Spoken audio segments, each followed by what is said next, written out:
हम सब पर अपना रहम करम करें। पहले अहम खबरें आपके सामने रखूं, फिर उसकी तफसील। तहरीक इंसाफ ने इमरान खान के बेटों को पिशावर लाने की, पिशावर एयरपोर्ट के जरिए वहां लैंडिंग और वहां से पूरे पाकिस्तान में तहरीक को बड़े लेवल पर मोबिलाइजेशन की मुहिम शुरू की है। मोबिलाइजेशन में तेजी भी आई, आगे ही मुहिम शुरू हो चुकी है। ये क्या होगा इस पर इमरान खान ने इसके अलावा डयाला में आज बहुत बड़ा कार्ड इस्तेमाल किया, जो दरख्वास्त है उसके क्या इंपैक्ट होगा। और मौलाना फजल रहमान ने 27वीं तरमीम की आज खुलकर हमायत की ऐलान किया। और खैबर पख्तूनख्वा में 2 वजीर आला लाने की बहुत बड़ी वारदात है। इसके साथ खैबर पख्तूनख्वा का अहम इजलास भी हुआ। कोहिस्तान स्कैंडल के तमाम मामला, ये डॉलर किसके निकले, चीनी माफिया में भी जो वारदात इस वक्त हो रही है बहुत हाई लेवल पे, पंजाब डूब रहा है, मरीम नवाज पानी निकालने की एक्टिंग कर रही है, पानी उधर ही खड़ा है, खुद मरी में है, उसकी तस्वीर मैं आपके सामने रखता हूं।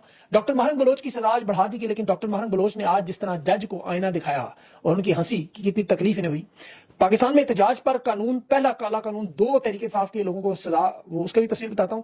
और 24 घंटों में अभी जो शाम का मामला है उसकी अगर इस वीलॉग में कवर ना हो तो अगले वीलॉग में तफसील बताऊंगा। शाम के सदर के मुल्क छोड़ने की इत्तला है, वहां भी मामला काफी गर्म है, लेकिन वो हो सकता है अगले वीलॉग में चला जाए। सबसे पहले खान के बेटों की पाकिस्तान आमद पर तहरीक इंसाफ इस वक्त क्यादत उन्हें पिशावर लाने की कोशिश कर रही है। गुफ्तो शनी जो इनके दरमियान हो रही है, जो मेरे साथ राब्ते में मुझे पता चला कि ये बजिद है हुकूमत के इस्लामाबाद आए और इस्लामाबाद से डयाला जाए, अगर वो आते हैं। अभी तो यहाँ तो देखिए बहुत बड़ा एक मामला ये भी है, आने से पहले मामला को हल किया जाए, लेकिन इस तहरीक को अरूज पर लाने में उनके किरदार की बड़ी अहमियत होगी। अब वो क्या पाकिस्तान आते हैं नहीं, ये तो शायद वक्त ही बताएगा, लेकिन तहरीक इंसाफ के जो रहनुमा है उन्हें कहा जा रहा है कि सारा फोकस इस पर ना रखें, आप अपनी तैयारियां करें। और वो तैयारी जो है वो कर भी रहे। पंजाब में मलिक अहमद खान बचर का आज बड़ा अहम पैगाम आया कि सियासी तहरीक तो हमारी शुरू हो चुकी है, इमरान खान के बेटों की आमद के बाद ये उस अरूज पर पहुंचेगी जिसकी हम तवक्कुआत करें। ये सारी सियासी सरगर्मियां खुद ब खुद आपको अपनी जगह पर नजर आएंगी। और तैयारी में इनकी जो आगे ही मुहिम है वो बड़ा अहम मामला, साउथ पंजाब समेत पूरे पंजाब में इस मुहिम को शुरू किया जा रहा है, लोगों को आगाह किया जा रहा है। तमाम टिकट होल्डर्स को आलिया हमजा ने भी तंजीमी अहदेदारों को अपने अपने इलाकों में ये आगाही मुहिम का एक जो सिलसिला शुरू किया है, उसकी कुछ फुटेजेस भी आपको नजर आ रही होंगी।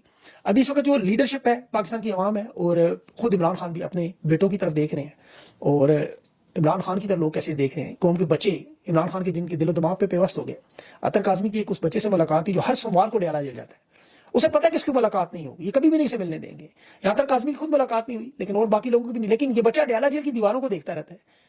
ये अपने तस्वर में, अपने तखय्युल में इमरान खान से हर हफ्ते मुलाकात करता है। ये इमरान खान की बहनों को देखता है तो उसे इमरान खान नजर आता है, वो कहता है मेरे दिल को सुकून मिलता है।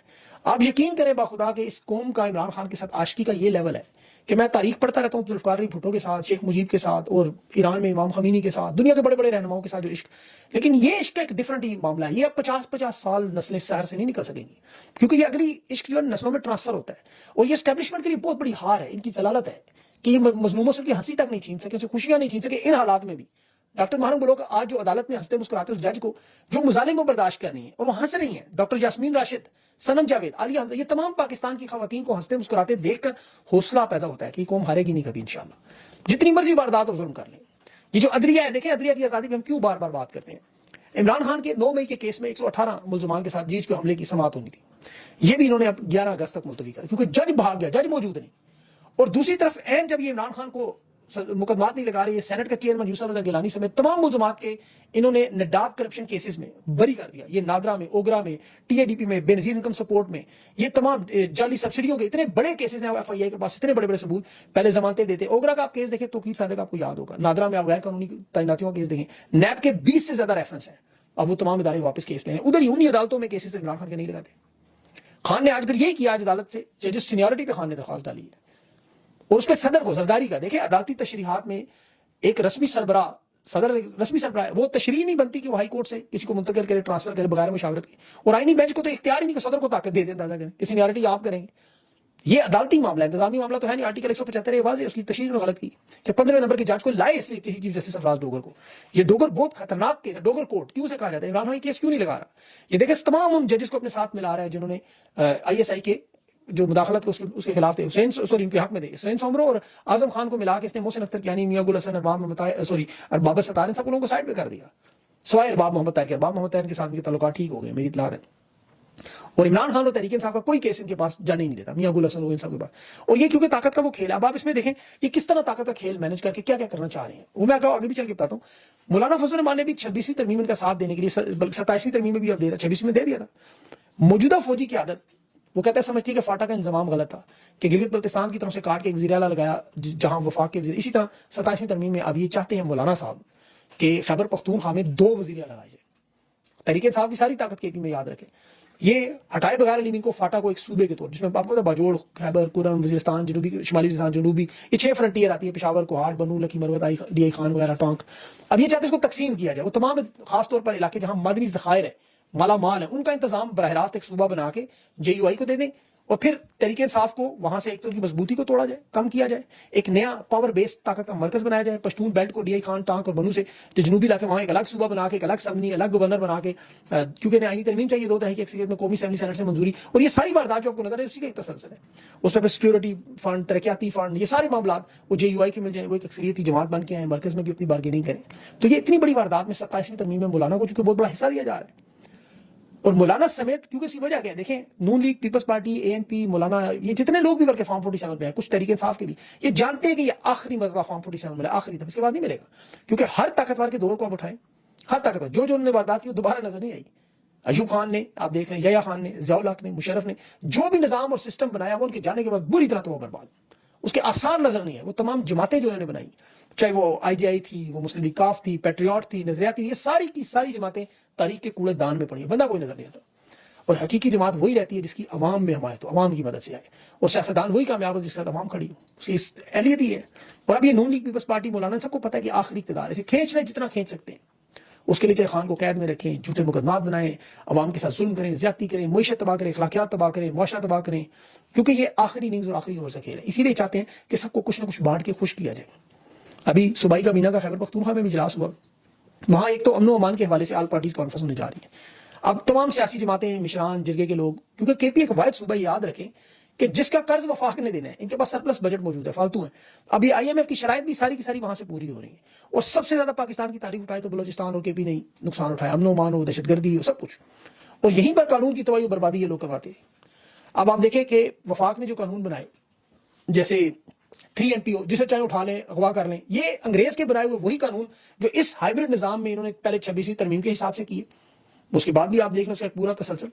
जैसे पंजाब में मरियम नवाज की तौहीन का केस कानून बनाया, पीका एक्ट उन्होंने बनाया, और अभी एक अजीबो गरीब कानून, पीसफुल असेंबली और public order act in Pakistan, पापू मतलब पाप करने वालों ने बनाया है। मतलब सजाएं भी क्या दे रहे। तहरीक इंसाफ के 2 कारकुनों को आज पहली दफा ये कानून लगा के इस्लामाबाद की डिस्ट्रिक्ट सेशन जज से, जो 26 नवंबर के एहतजाज में थे इस्लामाबाद में, कि इन्होंने गैर कानूनी एहतजाज किया। ये जो कानून बनाया गया था उसमें 2 लोगों को भी सजा देना, ये बिल्कुल वही कवानीन जो हिंदुस्तान में बरसगीर में अंग्रेज बनाता रहा। मकसद अवाम को कंट्रोल करें, आज़ादी इज़हार राय को दबाएं, हुकूमत पर गिरफ्त करें। जैसे उन्होंने एक लॉ ऑफ सेडेशन का कानून बनाया था, जो भी जुबान दराजी करे हुकूमत बरतानी के खिलाफ उम्र कैद, जलावतनी की सजा। फिर एक कानून था सॉल्ट, नमक वाला, जो नमक पे टैक्स, कि आम आदमी को भी अपने हाथ से नमक जो इस्तेमाल करते हैं टैक्स लगाएं। फिर इन्होंने एक ऐसा कानून बनाया कि जो पैदाइशी लोग जिस इलाके में, जिस कौम में पैदा होंगे, वो अज्यूम कर ले, फर्ज करें वो सारे मुजरिम और चोर और डाकू होंगे, उन पे कानून बनाया गया 1919 में। फिर उन्होंने रोल्ट एक्ट बनाया, ये बिल्कुल पीका के, सॉरी, इसके MPO 3 के तरह का कानून, कि जिसको भी गिरफ्तार करके अदालत में बगैर लंबे अरसे तक जेल में रख सकते हैं। अभी भी ये वही कानून चल रहे हैं, क्योंकि अंग्रेज की बाकियात वही। खासतौर पर पंजाब में ये मरियम नवाज साहब जो रंग बिरंगे कानून बनाती रहती है, वहां MPO के तहत देखे ना, लोगों को उठा के जब भी दिल चाहे तहरीक इंसाफ को जहां चाहे उठा के अंदर डाल लें, जिस मर्जी जेल में डाल दें। अंग्रेजों ने भी यही काम किया था। इन्होंने अदालतों को कंट्रोल किया, कानून बनाए। आज पाकिस्तान में वही 26वीं तरमीम बहुत बड़ी बात है।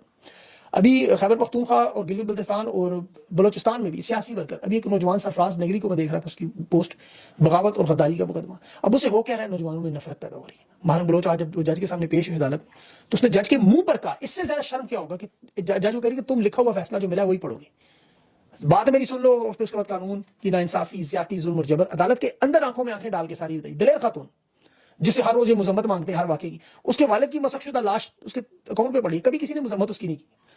आज भी महरम बलोच का 15 दिन का मजीद रिमांड पुलिस के हवाले का, पहले खसूसी अदालत ने 10 दिन का रिमांड दिया था, और वो भूख हड़ताल पे थे, लेकिन उनका देखें हौसला हासिल नहीं थी आज जज के सामने भी। इन अदालतों पर देखें इसीलिए एतमाद कोई नहीं करता। अडयाला जेल के जो सुपरिटेंडेंट ने रिलीज की, आप सिर्फ उस रिलीज को पढ़ लें कि जिसमें इमरान खान का वो नाम लिखने की जरूरत नहीं कर सकता। और ये साहब ब्यूरोक्रेट भी रहे हैं, आपको पता, उनको जेलें भी उन्होंने काटी हैं, उन मामलों को जानते हैं। उन्होंने बड़ी जबरदस्त बात हुई, पाकिस्तान की किसी भी जेल में 2 घंटे की वॉक का सिस्टम ही मौजूद नहीं है, तो वो अडयाला जेल का लिख रहे 2 घंटे वॉक करते। अब इसका नुकसान देखें क्या हो रहा है। आप इस मौजूदा निजाम में पाकिस्तानियों का नुकसान क्या हो रहा है, आपको मैं एक छोटी सी मिसाल देता हूं, समझ आ जाएगी। ये जो अमेरिकी डॉलर है पूरी दुनिया में करेंसियों के हिसाब से बहुत बुरी तरह गिरा है। यूरो के हिसाब से आप देख लें, अब पिछले 5 साल में इसकी करेंसी उठाई 4 साल में, तो आपको अंदाजा होगा इसके गिरने का पाकिस्तान को फायदा होना चाहिए था कि यहाँ करेंसी मजबूत, लेकिन उल्टा डॉलर मजबूत पाकिस्तान में हो। ये दुनिया का वाहिद मुल्क है कि जहां 278 का डॉलर जो था 285 तक पहुंच गया। यानी 3-3.5% इजाफा हो गया। अगर ये डॉलर दुनिया में अपनी कदर ना खोता तो ये आज 330 का पाकिस्तान में होना था, और फिर डॉलर के बढ़ने से पेट्रोल की कीमत जो है 294 में होनी थी। अब आप इमरान खान के दौर में देखें, ये पाकिस्तानी को समझाने के लिए कि पेट्रोल 145 का मिलता था, वो आज के डॉलर के हिसाब से 233 का होना चाहिए था, और 272 का मिल रहा है आपको।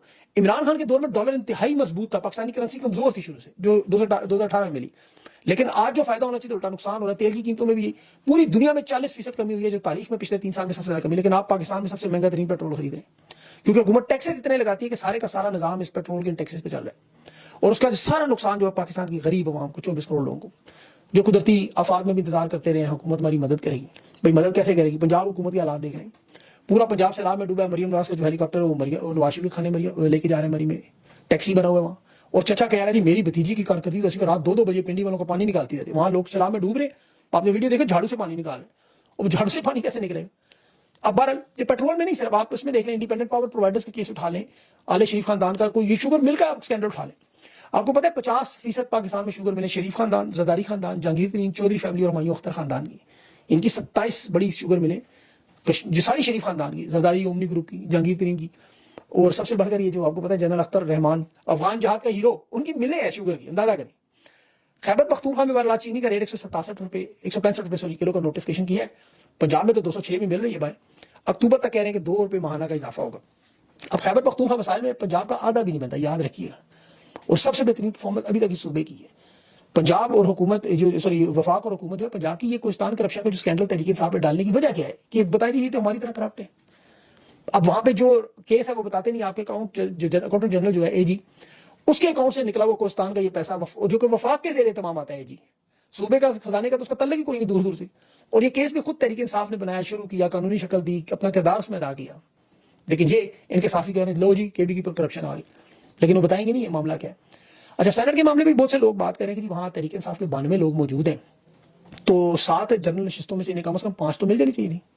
फिर 2 खवातीन की, 2 टेक्नोक्रेट की होती थी, उनकी 11 में से 9 इनकी होती। वो कह रहे हैं जी बिला मुकाबला नहीं पीछे हटना चाहिए था। लेकिन मैंने जो तहकीक उसमें तरीके इंसाफ के बहुत से लोग बिकने को तैयार हैं, तो फिर ये 6 नशिस्तें भी ना मिलनी चाहिए। इतराज इसमें बिल्कुल ठीक है, 6 में से 3 लोग एस्टेब्लिशमेंट ही नजर आ रहे हैं।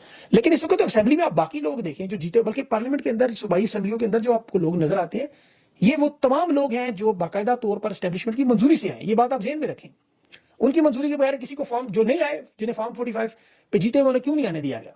उन्हें पता था कि ये लोग क्या करेंगे, और यही मामला आपको इस वक्त नजर आ रहा है। इसी तरह एक मीडिया का भी केस तरीके साहब ने एयरबाई का एक दिन का बाइकआउट किया। कल उनके कुछ लोग उनके प्रोग्रामों में बैठे थे, मैंने उनसे पूछा ही आपने तो बाइकआउट किया हुआ, तो उन्होंने बताया नहीं, ये शेख वकास ने चंद लोगों से बातचीत के बाद बाइकआउट किया था। लेकिन बाइकआउट ने तब करना चाहिए जब गुमशुदा मिसिंग